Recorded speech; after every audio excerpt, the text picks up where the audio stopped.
welcome back to my channel. And if you couldn't figure it out, I'm going to do my mid-year tag. So far, for the past 6 months, I've read 26 books.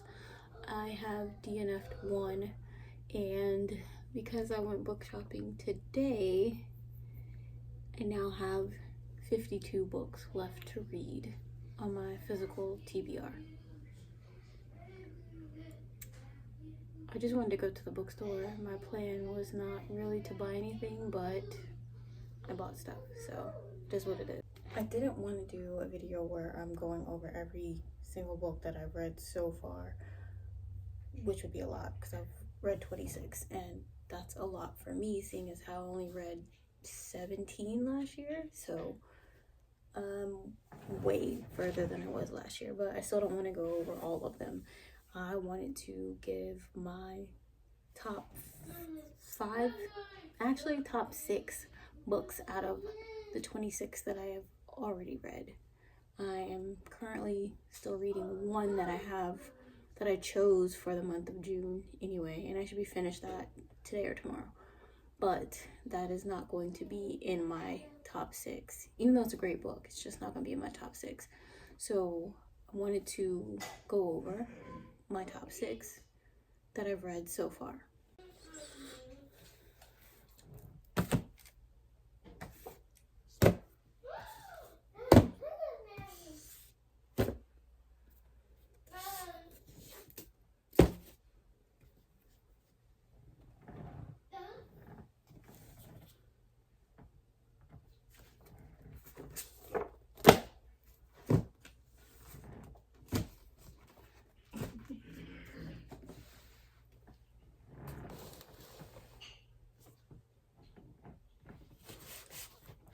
My top 6 that I've read so far this year. So we have Stephen King's The Stand, and I actually just did a 20-minute review on this book.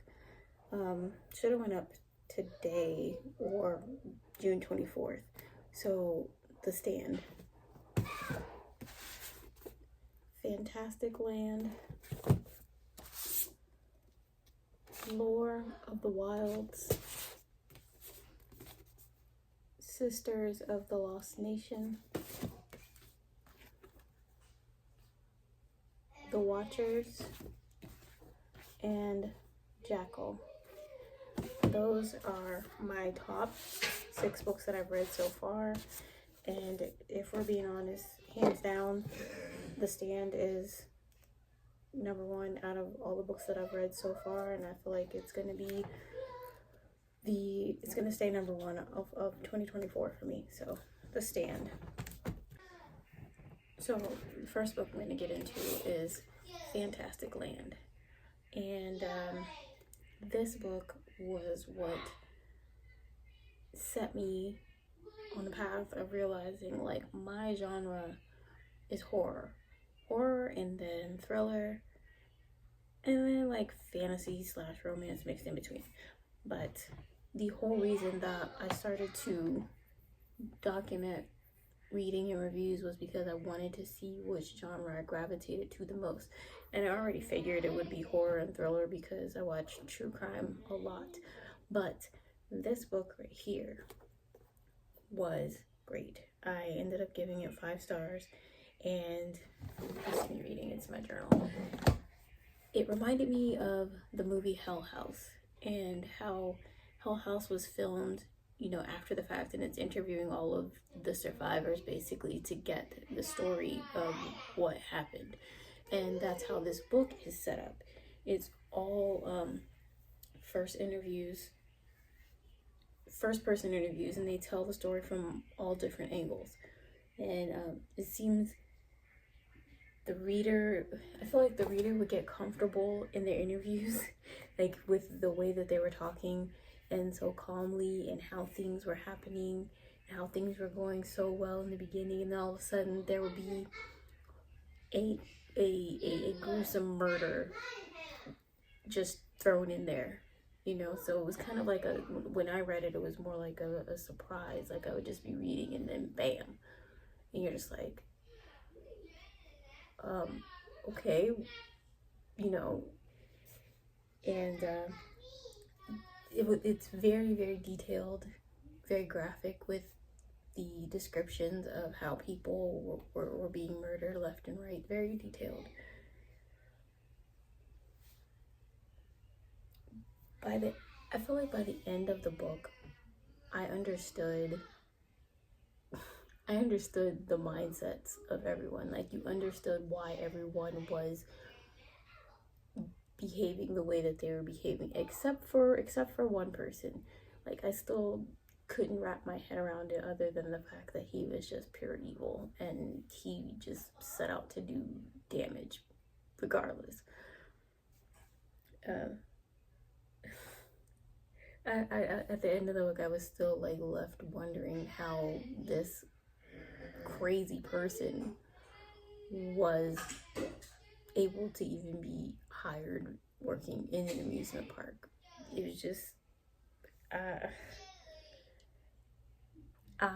like I said earlier, I was shocked at how descriptive it was, like, because this is like my first like horror book that I really read. I mean, yeah, it really is, because I don't know the type of books I was reading before, but I just don't remember reading any books that were this detailed, this graphic. So that was a shock to the system for me. And I loved being in everyone's heads, like the different points of views.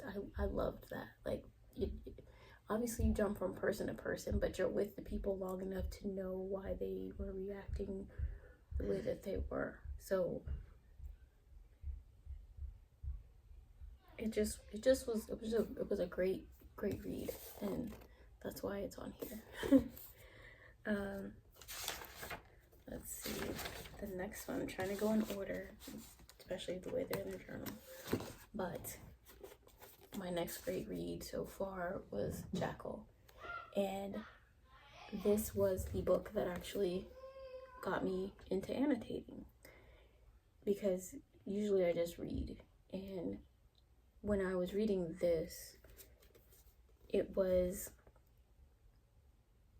I gave it 5 stars. I felt like it was amazing. I felt like it was suspenseful.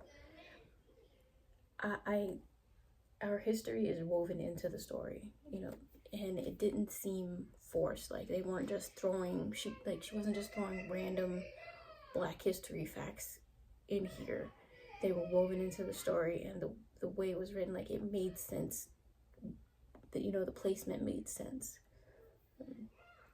Like I said, this was the first fiction book that I ever annotated, and it's because I didn't want to forget what was happening. There were many moments that were shocking, and there was such intricate detail about every character that it just pulled you in.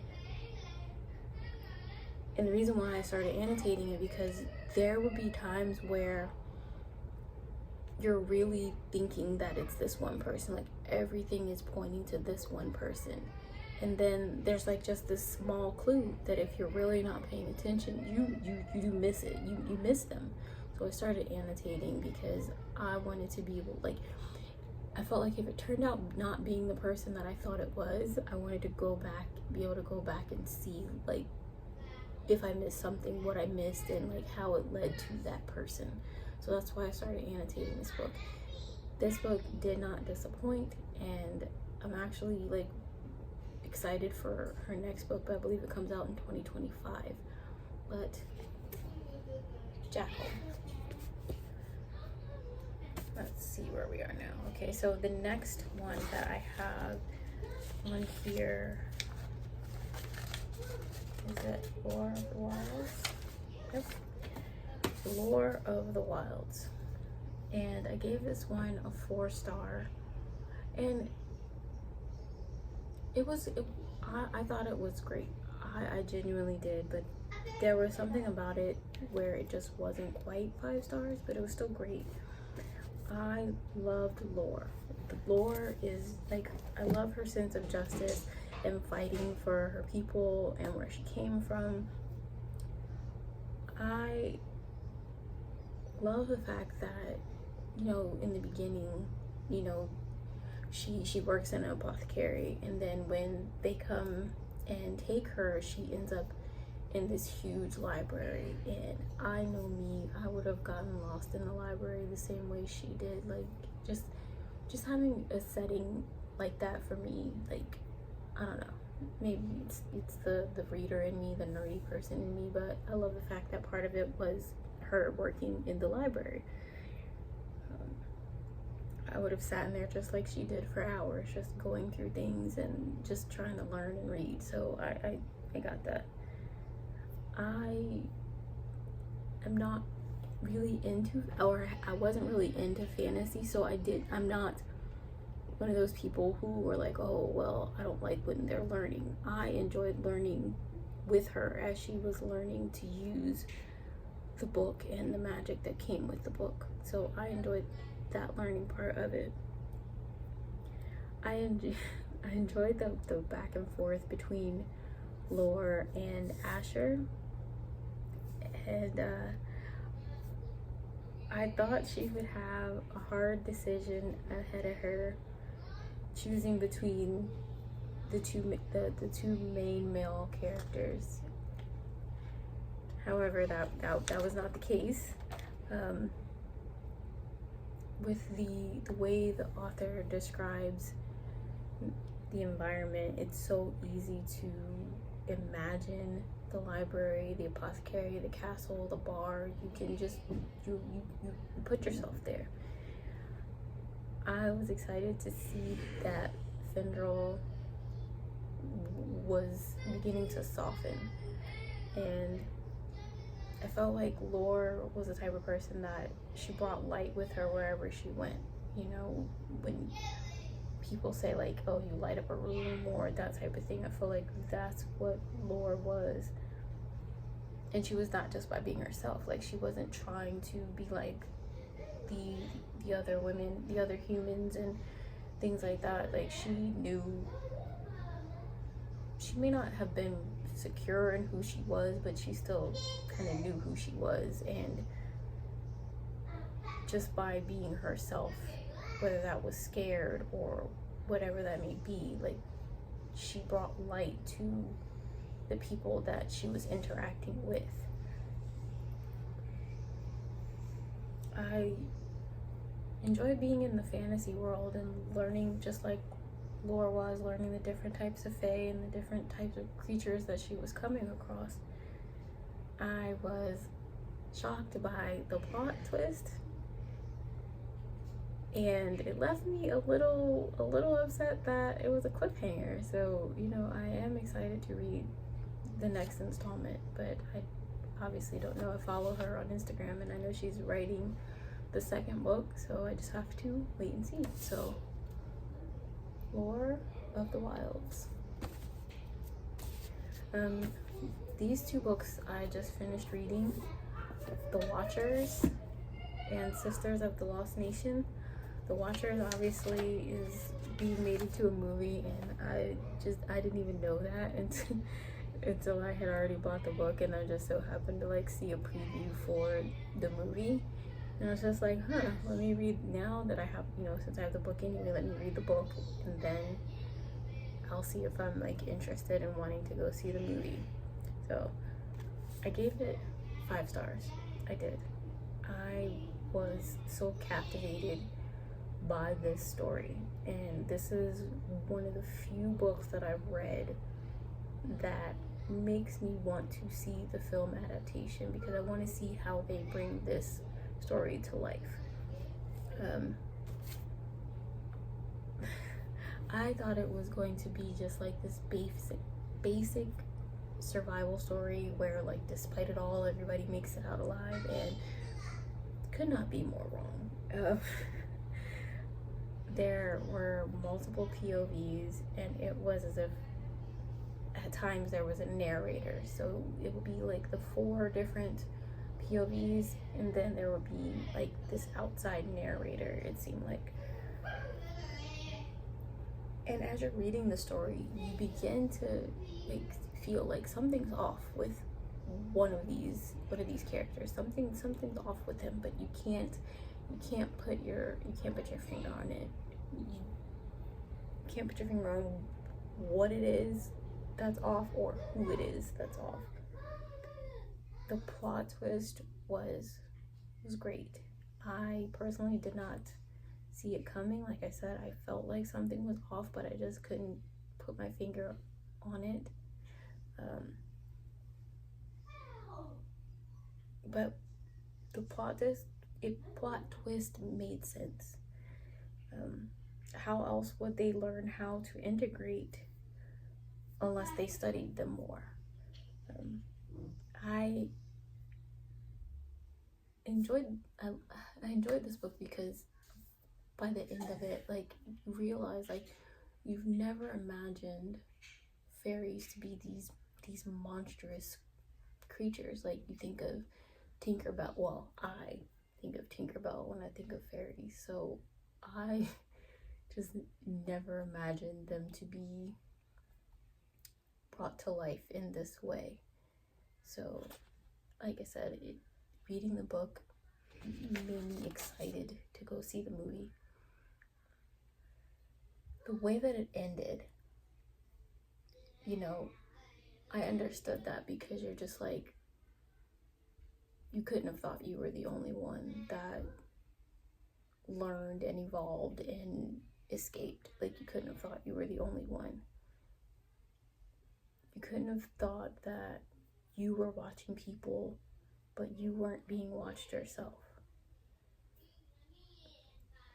I don't know. I can't wait for the next one, which is, I think, Stay in the Light. But that comes out, I believe, in October. So I'm patiently waiting for that one too. I swear, there's like 4 books that I'm waiting for them to come out. And I actually have not written in my journal about Sisters of the Lost Nation, and I meant to. I finished it a few days ago, and I could have sworn I did it. Nope, I didn't. Okay. So, Sisters of the Lost Nation. It is about girls who are going missing off of the reservation. And even though this is a fictional story, it draws upon the larger story, the actual true story of Native women that go missing from the reservation. And it weaves in Native stories and, word of mouth stories. And what I liked was that I was learning, Native history wrapped in stories, and you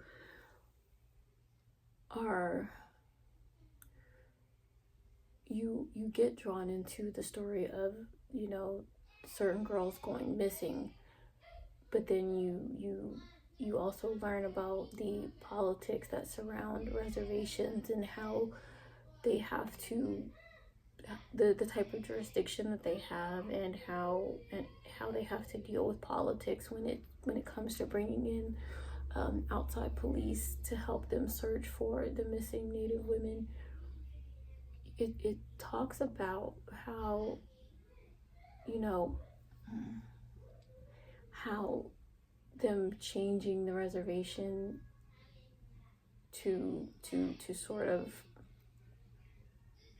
I guess, catch up with the outside world is also disturbing their peace at the same time, because they had in the story, like, they have a casino that's built, and even though it's bringing in like revenue and new people and jobs and things like that, it's also bringing in, it's also made some of the people a little bit lazy, a little bit greedy, a little, more corrupt, and you have these people that probably never would have been wandering the reservation. Now they're,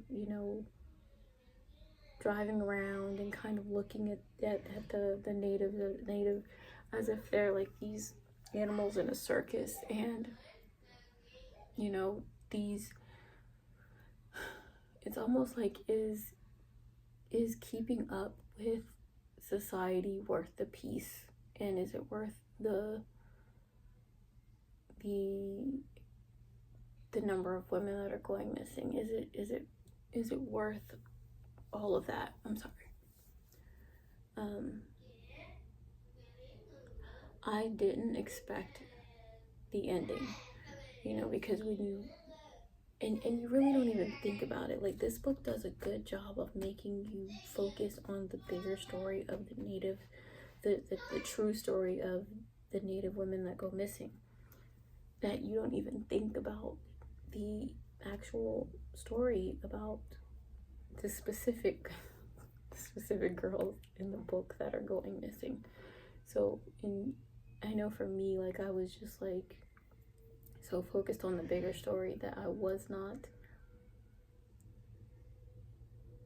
expecting anybody to be found. I wasn't expecting them to, you know, get help or find who did this, or I wasn't expecting any of that. Like, so this book is just it's great. It's a great read. And I already bought Indian Burial Ground, which is one of his other books. I like how it starts off about, you know, with I don't want to call it a fairy tale, but with like would it be a superstitious type of story? And then the whole book is based off of that tale that they tell in the beginning. And there's also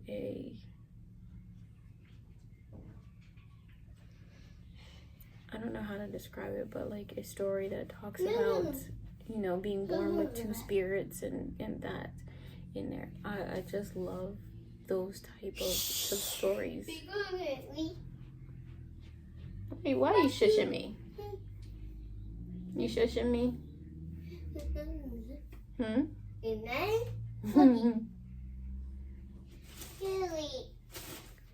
But yeah, so these are my top six books so far of 2024.